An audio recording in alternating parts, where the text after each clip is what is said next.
Hello! For today's episode of Storytime with Jen, we're going to be reading School Rules by Robert Munsch, illustrated by Dave Whamond.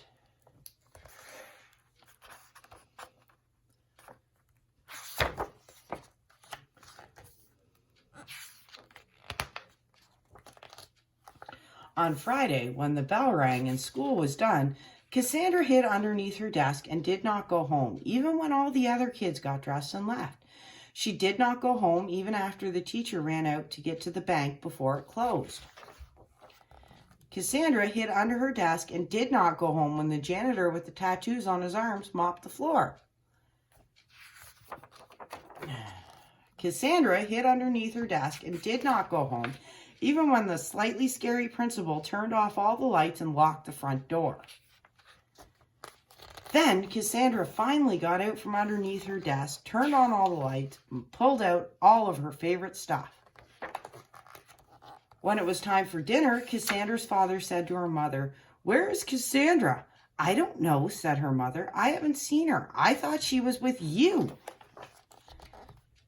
So they ran around and yelled and screamed and hollered and called Cassandra's grandmother and all the neighbors. Then they called the police and the fire department and the hospital. Finally, Cassandra's father walked over to the school, and he saw the light on in her classroom. He banged on the window until Cassandra opened it. He yelled, "We thought you were lost! We thought you were kidnapped! What are you doing staying here in school?" "I like school," said Cassandra. "I don't care if you like it," said her father. "You can't stay at school. You have to come home sometime." "But I like school," said Cassandra.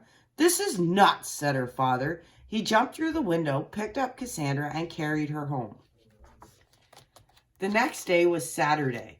Her father said, "You can't go to school." Her mother said, You can't go to school." Cassandra said, "But I like school."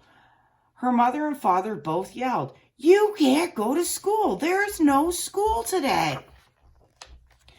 But Cassandra got on her bicycle and rode over to the school anyway. She knocked on the door, but nobody answered. She tried the window, but it was shut tight. So Cassandra got back on her bicycle and rode down the street until she came to the everything store. She walked inside and said, "I want to buy a school." "What sort of school?" said the lady behind the counter.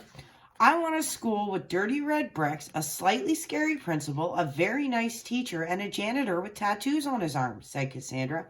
"Oh," said the lady, "we have lots of those. Where do you want it sent?" "Send it," said Cassandra, "to my backyard." The next day was Sunday.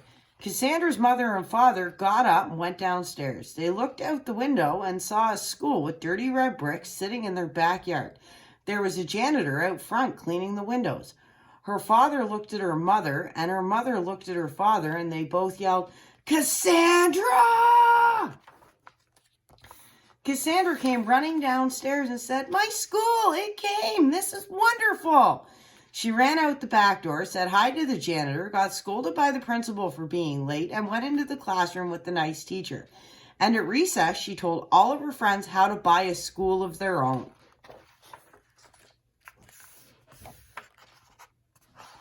The end. That's it for today's episode of Storytime with Jen. Don't forget to like and subscribe, and we will see you tomorrow.